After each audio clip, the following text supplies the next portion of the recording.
We want to focus right now, Joel, on one of the many civic clubs in the area that have been doing great work. One of them in particular since 1952. Yeah, they do great work. They too are also a lifeline for so many here in the Sunnyside community. I want to bring in Dr. Patricia Spikes with the Greater Sugar Valley Blue Ridge and Reedwood Civic Club. I had to cheat here. I had to look down at that. That's quite the title. It is. I know. Thank you for being here. Thank you. So you're president of a civic club that truly advocates for the betterment of the folks who live in this community. It's really at the core of your mission. Right. What are some of the achievements or milestones that stand out to you?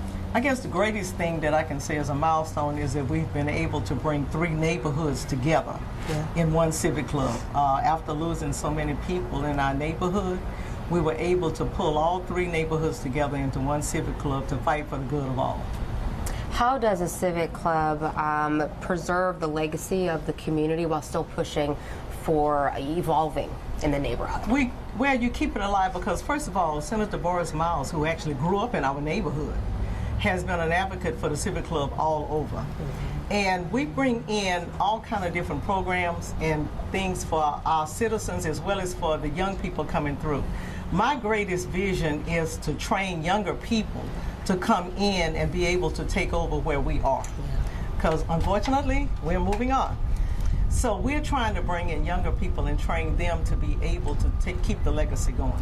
We want to preserve the history of this neighborhood. I grew up in this neighborhood. I went to Worthing. I went to all these schools.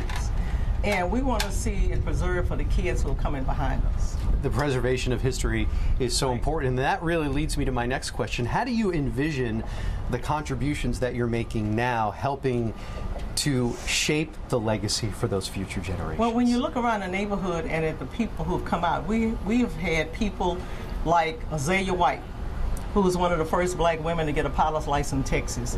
We've had people like Rudolph Klein, who was one of the first black fire chiefs. We've had athletes, we've had astronauts, we've had all kind of people.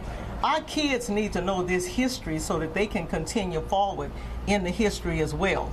I spent 37 years with Harris County Hospital District and came back to my neighborhood to try to help the neighborhood.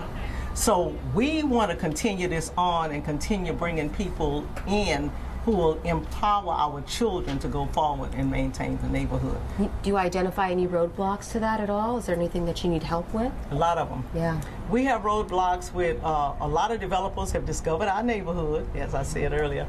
They have come into the neighborhood and they want to buy up all the property. But they're not looking at improving the neighborhood, they're looking at improving their pockets. So we're fighting to maintain the history of the neighborhood, because if you don't know your history, you can't go forward.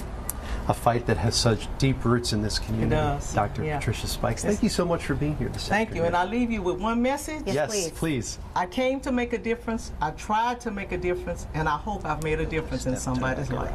I love it. I think it goes without saying that you have. Thank you. Thank you for being